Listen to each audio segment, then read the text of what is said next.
The Gun, episode 92. It's time to recap our Big 12 weekly picks, get into some new ones, and see how you guys do, because that was the first week that you were able to compete against us. Jed will lay out the details for that if you want to participate and try and knock one of us out. The way the season's gone, it's not going to take you much. I've struggled of late. Jed has really struggled.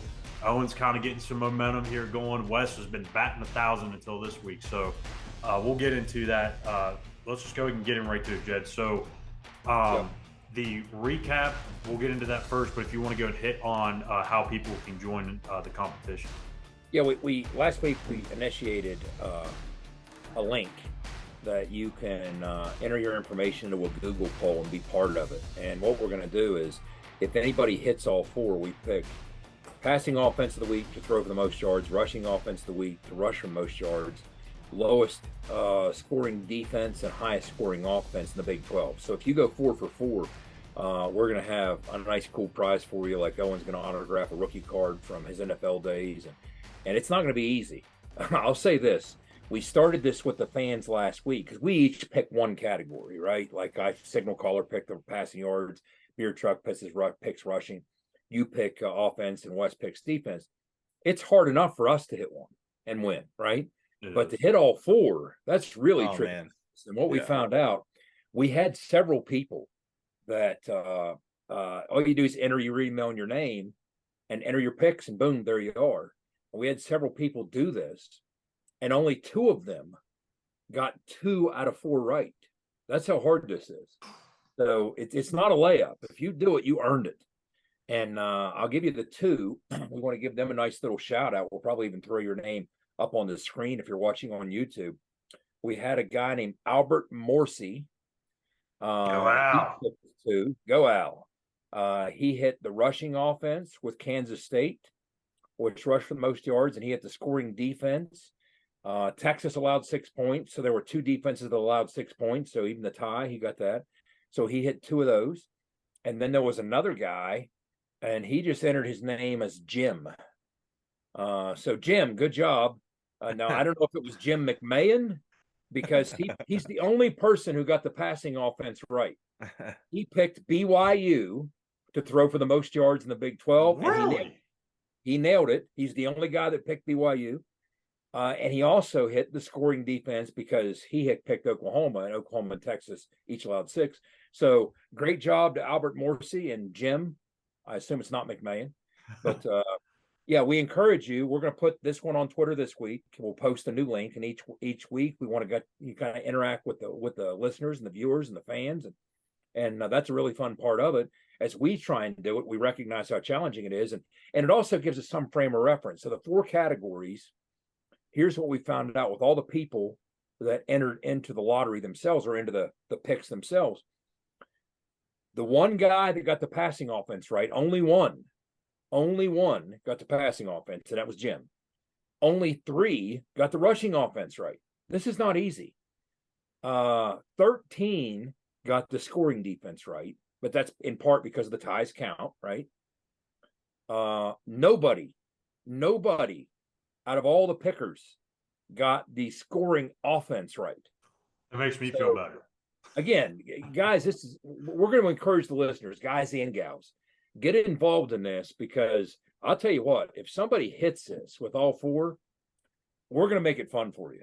We're going to give you a shout out and then some, because you know some football, or you're the luckiest person on earth. One or the other, or both. Yeah. We're both, right? So with that being said, let's double back to last week's results, and then we're going to hit a break after that, and we'll come back and make this week's picks. Last week, I picked as the offense, the signal caller of the week, the offense to throw for the most yards. I picked TCU, which, of course, by law means they didn't. I ended up not scoring again. I got 0 points. We can put the totals up on the board, but I'm not going to bore anybody with the top 5 that I didn't qualify for. But I sent it to you, Schuyler, so you can throw the graphics up.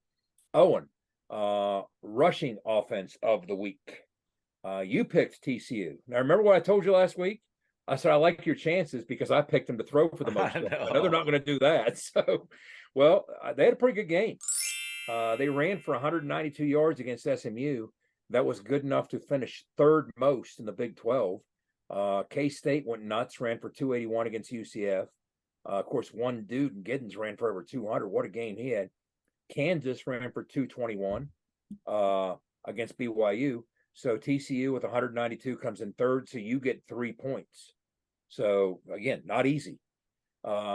Wes last week picked, and this looked like a really good pick on paper. It really did. He picked Iowa State. They were hosting a struggling Oklahoma State team. But you know what? He didn't fare so well.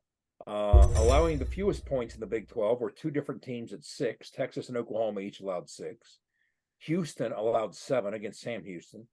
WVU, shout out to the Mountaineers, Jordan Leslie and crew, holding Texas Tech to 13. That might be the most impressive out of what we've seen in this so far mentioned. TCU allowed 17 against SMU.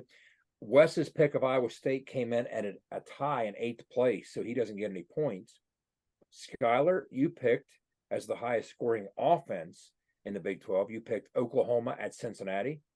Not the State well. Scored the most points with 44. You had 3 teams score 38. A couple teams scored 34. UCF scored 31. A couple teams scored 27.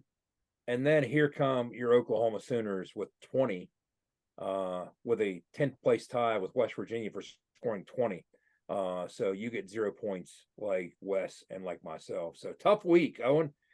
Any points scored this week? Because this was a bloodletting this week, man. It was. Unfortunately, Jed, you win some, you lose some. I beat you always. Well, yeah, I was just say you win some, or you win some, you lose some. You say I just lose some. So it's like you win some, or you're Jed. I lose some. I lose some, and I lose some. And I'll throw it back to you, Schuyler. Yeah, I'll throw up the standings here. So Wes is sitting atop at 17 points. He's been killing it all year. This past week was his first week where he didn't really hit anything. Well, we're gonna tell Wes when he gets back on here, when he finally makes it back to Las Vegas in February. But, we're gonna tell him when he gets back on here, dude. 13 people got the scoring defense. Yeah, that's got to make him feel great. But anyway. Owen with the 3 points, he's knotted up with me for second place at 10 points on the season. And Jed, I hate to tell you, you're still not on the board yet. So you were, and then you took a point off because of, was it 2 weeks ago? You took somebody. Anybody finishes 14th, which I almost did the week before. I said, I'm docking myself a point. You're going right on. So when that happened last week, I was like, absolutely, I'm doing it. Almost happened with West Virginia, but man, it almost happened with Oklahoma. It did happen with West Virginia. That's what happened. Don't place your bets on what Jed says, or for what I say, for that matter. Oklahoma's speaking number 1 in the league not in the top 2 in the league every week, except when I picked them. Yeah.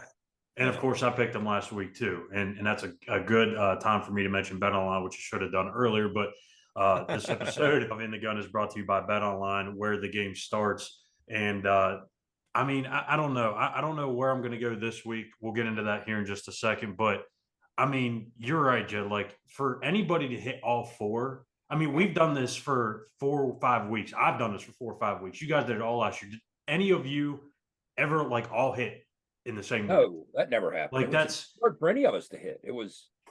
That only happened a handful of times. I don't even think we all 3 hit the number 1 any. No, we didn't. We did know it. I don't think all 3 of us collectively. We never even did that. I don't think we did either. It's tricky. That just goes to show how great analysts we are. Hey, Owen, you've seen what we do with Phil. We come up with our own little handicapping for that specific West Virginia game. That's kind of because we get to make up the bets, right? I know. That is kind of fun to come up with what we're going to bet on for that one. We're cooking with a lot of stuff here. I'll tell you, we've kind of made this show a little bit different this year. We've got the Peach Lot thing brewing, and off the air we haven't got into yet, but there might be something brewing at the tailgate situation. We've got an ITG sports book maybe coming. There's a whole lot of stuff that we're working on here. So you gotta stay tuned. But so we're gonna go ahead and take a quick break, and then when we come back, we'll make our picks for this week.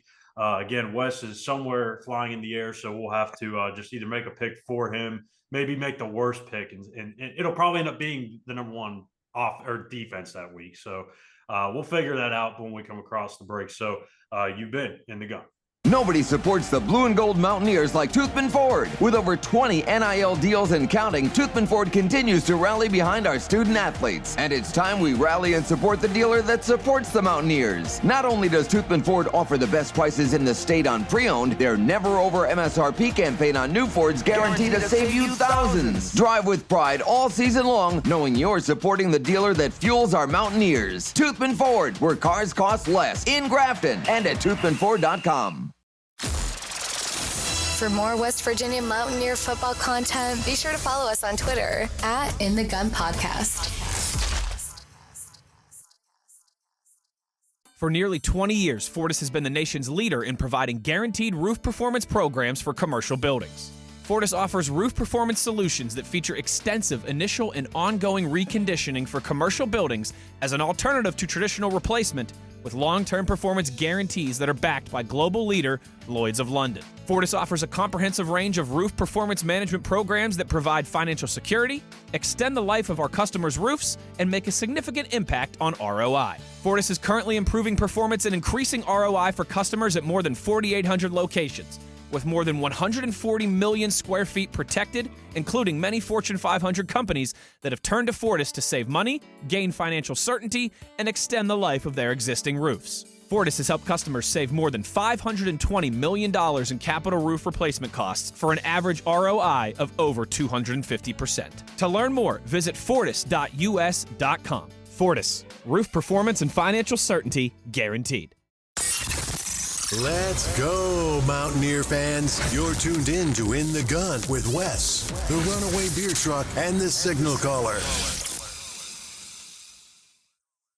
All right, so it's time to make our picks. And as always, this episode of ITG is brought to you by our friends at Toothman Ford. We all know cars cost less in Grafton. And guys, I have no idea where I'm going with my pick this week. I'm still bouncing it back and forth between three schools. So hopefully one of you will go first, because obviously Wes isn't here right now. And usually I get just to sit back and listen to you guys. I've already texted my pick into Wes.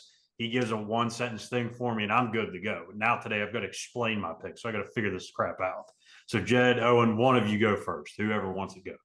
I'll take a crack at it, since we were just talking about reminiscing some old stories about Coach Herb Hand and the Fighting Herb Hands down there at UCF. I'm going with UCF against Baylor at home. First Big 12 matchup they got there down there. And come on, Herbie.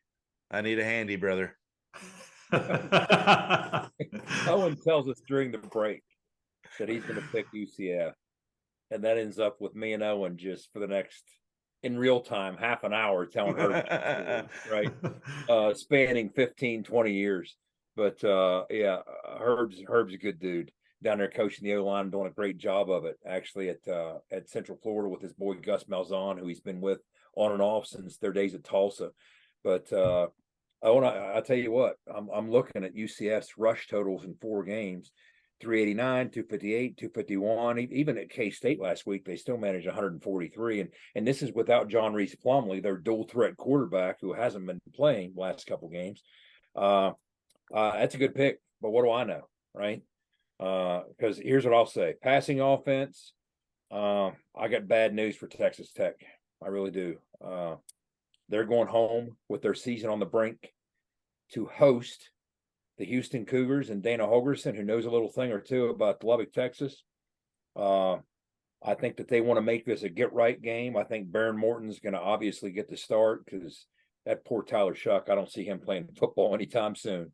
Mm-hmm. And I think Texas Tech has an opportunity to throw for some yards. And if I didn't pick them, they probably would. But I think what this does is it kind of makes the path a little easier for Dana. Dana might owe me one after this for picking Texas Tech. He might sneak in there and steal one from most Red Raiders. But I'm going to go with Texas Tech, Baron Morton. I think Zach Kitley's going to have a nice plan together with a week to work with the young Baron Morton again, and we know what that looks like after he's had some time to work with him. And I think Texas Tech has a chance against Houston to put up some numbers. Well, looky here. Just in the nick of time, Wes texts me his pick of the week. And it is, we'll show it on the screen here, the Baylor Bears for his best defense of the week against UCF. Whoa! Wes, I'm coming after you, brother. Well, first of all, Wes is still trying to work his way back from Vegas on 2 mules, a single rotor helicopter, and a fan boat. But I can tell he Wes went is with Baylor. tired. I can tell Wes is tired. Yeah, I mean that's going out on a limb, I tell you, but well, we're just kidding. Wes did not pick Baylor. At least we don't think yet. We're taping this. We're gonna get his pick. We're gonna get Wes's pick at some point, and I'm gonna slide this in here. So drum rolls, please. Wes picks. All right, great pick by Wes, by the way. Yeah, so excellent. So for the highest scoring offense, I'm gonna go. Wes picked the lowest scoring defense. Yes, bet the lowest scoring defense. I'm going highest scoring offense, and I had a hard time this week because like Cincinnati BYU, that's a low scoring game. West Virginia TCU, I still see a low scoring game. Houston Texas Tech, Baylor UCF, don't want any part of it. The only two that I kind of came down to was Oklahoma against Iowa State. And then you guys kind of talked me out of it. And I was like, I can't go back to the well again. I went with Oklahoma last week and they killed me. I'm going to go with Texas against Kansas. And I could see this being a shootout. I don't think this is going to get out of hand. It seems like every time these two teams play, it's always some sort of a close game. 1 possession, 2 possessions. Sometimes Kansas wins the dang thing. So I'm going to go with Texas, because I think they're maybe the most high-powered offense in the Big 12. And, I mean, they've scored 30-plus points every game this year. So I feel like if I can get to 30 with these other matchups, I feel like I got a good shot. So what you're saying, Schuyler, is Jared Casey's not walking through that door for Kansas, right? Or Jared Casey, the hero 2 years ago when they shocked Texas 57-56 at DKR. So you see Texas on the better end of a shootout. I do, but I think Kansas they could be in the top 3 or 4 of this week's scoring offense too. So I actually thought about them too. I'm like, well, if I say that, people are going to think I'm automatically picking them to beat Texas. So I'm not going to get into that just yet. Is anybody outside of Austin pulling Texas in the Big 12? I mean, it's like the world against them. Everybody wants Kansas to beat them Saturday. I do.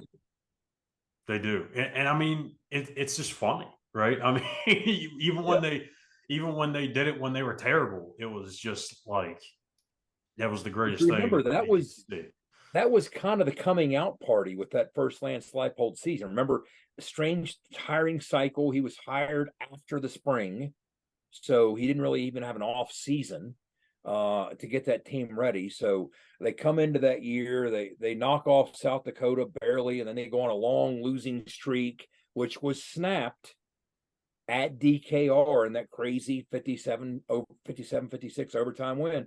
And then we got them a couple weeks later, because remember, the week after the Texas game, then they went on the road and played TCU tough at TCU. Now I'm starting to think about back in Lawrence. So that was a strange little stretch for them. But so was that Sark? Was that Sark or Herman? That was Herman. That was Herman's last season. And I know Charlie Strong lost to Kansas. This is Sark's second season. I thought it was his third. Okay, so you're right. Well, so you know what? Let me think about that. Because I had a feeling this was his third. He lost it to them in year 1, but maybe I'm wrong. Yeah, you're right. You're right. This is year 3 for Sark. So the last 3 Texas head coaches have lost to Kansas, we think. Yes, because think about it. That was that same stretch. If you go back and look at Texas that year, I could tell you right here what was going on. Because one of the other things that I remember about that season, there you go. It was the loss at Iowa State. Right before that, up on the team bus, that was Sark. That was on the team bus when they got blown out 30-7 after a close game at halftime. They got blown out 30-7 at Iowa State, and then they had the big blow up. The thing went viral with the video on the phone with the coach and the player on the team bus. And I remember that now. Yeah, it was the week after that Kansas beat them. So that was Sark. Yes, it was Sark. Wow, man, a big program like that, and they've lost to Kansas. Which again, this is a different Kansas now that we're talking about, but at the time that it happened, that's not the scenario. Like, this is 3 straight Texas teams. Something coaches that have lost. Kansas. Like, I've heard people say it's frustrating to see Kansas with all the success, and so many teams in the Big 12 can't match their success. I'm like, at what cost? Don't act like Kansas just showed up and didn't miss a beat. and they were always really solid. No, the price they paid for getting to where they finally are now is being the worst team maybe in the history of college football for 15 years, which gave them not one, not two, not three, not four, not five, but 6 chances to get the head coaching hire right. And even then, they kind of backed into it in the offseason that he wasn't their first choice. They've had a strange situation with Les Miles working his way out. So it took a lot for the stars to finally align for Kansas to get to where they are now, playing meaningful football back in the top 25. So all these people saying, well, even Kansas is doing this and doing it. Whoa. Kansas had every chance in the free world for a decade and a half, and at long last made the most out of all those endless chances to hit on one. And that's a D3 guy too. Leipold is obviously the right guy at the right time. Yeah, and they go ahead. Went with the D3 guy from the WIAC, baby. Ooh, played against him back when I was a old River Falls Falcon, but had to go outside the realm a little bit. And some of those guys have been getting opportunities and making the best of them. Sure have. And Lance is doing great things with them right now, man. His staff has been together since you played against him. Yeah, and that's the thing. That's remarkable. And that's how it really has to be, sort of. Nobody means something. It means a big thing, especially with the coaching staff. I mean, we could go back and talk about Rich a little bit and how that staff, for the most part, for a long period of time, was those guys. And if you look through the history of really coaching, definitely in football, I think of Green Bay. Well, when I was in Green Bay, and then I get drafted when I was living in Wisconsin and I used to go to the Green Bay practices, I'm seeing all these coaches. Well, hell, I get drafted to Seattle. Those coaches are there in Seattle. Seattle, yeah.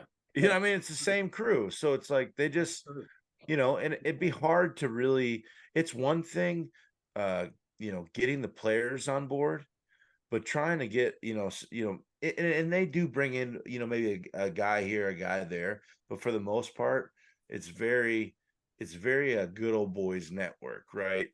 Those guys have to stick together. I mean, that's really the true, effort, and what makes those teams go is just the continuity, like you said, Jed, of the coaching staff. And that's actually a good point too, because like with West Virginia, even like in Neil Brown, like the first few years, there was assistants kind of coming in and leaving like within a year. Now, I know that they still have the rotating door receiving coach a little bit, but I mean, you look at these last couple of years, and he's been able to retain pretty much his entire staff for the last 2 or 3 years. That shows not only the commitment, but it's also showing that if you have the same guys teaching the same principles, you're going to get a hang.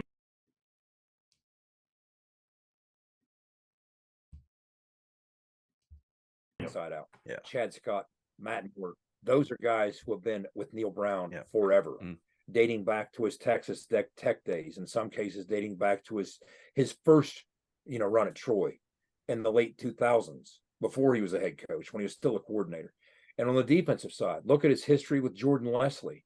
There's a lot of other moving parts in the staff around him, but the nucleus of that staff, the guys that he leans on the most, as far as coordinator titles and things of that, by and large, have been with him for a long time, and he understands the value they bring. He understands their philosophy. He knows they're synced up. And to Owen's point, that's kind of the way Rich saw a lot of things. There's some moving parts on any staff, but there were also some critical elements that, as a nucleus, were always in place. And that's what you're getting with Lance Leipold. I mean, when you look at Borland, when you look at Kotelnicki, when you look at his coordinators on both sides of the ball, these are guys that have a ton of history with him. They had tremendous success at the D3 level, and they moved on to Buffalo and had success in the MAC and rebuilding another program with him. And now they're enjoying similar success in the Big 12 at Kansas. I mean, now all the pieces around him, or a lot of them, have changed through the years. Of course they have. But to have those core guys with you for that ride for that long, that means a lot. There's a shorthand that exists there because of that continuity that helps you have some of the success that they've enjoyed. There's no doubt about it. Yeah, absolutely. So, I mean, again, this is the first year also that I think people kind of tend to forget about, where Ren Baker is in the AD chair and things are a little different. So there's a way that things were operated in the past. It's a little different in terms of that.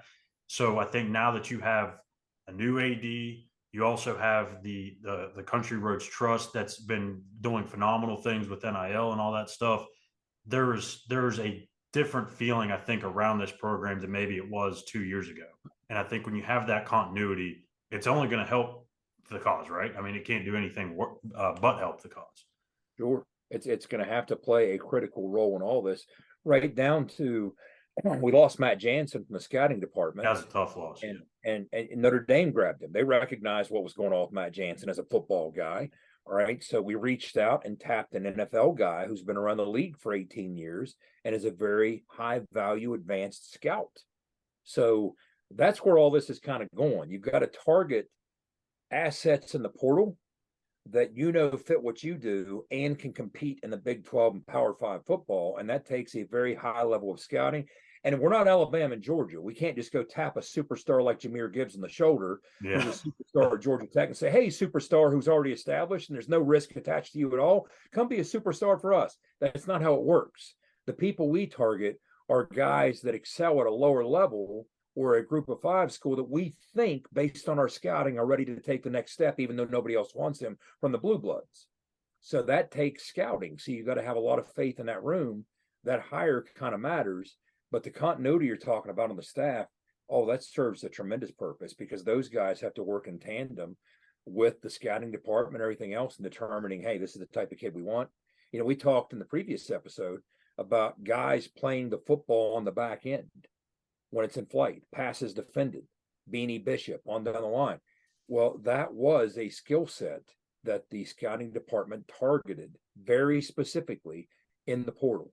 We want players. It's great to cover, but covering doesn't help Got to make plays. Exceptional with the football in the air. And these were guys that we brought in. Now, unfortunately, a couple of them are on the shelf for the rest of the year, in Keyshawn Cobb and in Montre Miller.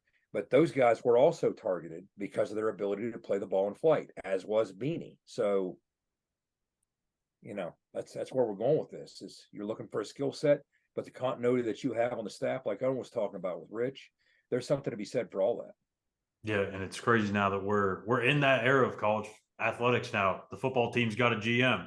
So we have free agency that we label as the transfer portal. So salary cap, that might be the next thing that comes into play. I don't know how that will be worked or policed, but that's way above my pay grade. But it's really starting to resemble more and more like the pro football model, and I think that's probably how it's going to end up being. So, final words. Anybody got anything else before we get out of here? A lot of content this week. Again, remember, we're going to post on the Twitter account an opportunity for the fans to engage and jump right back into making their picks. And we want to keep this thing rolling until somebody does hit 4 out of 4.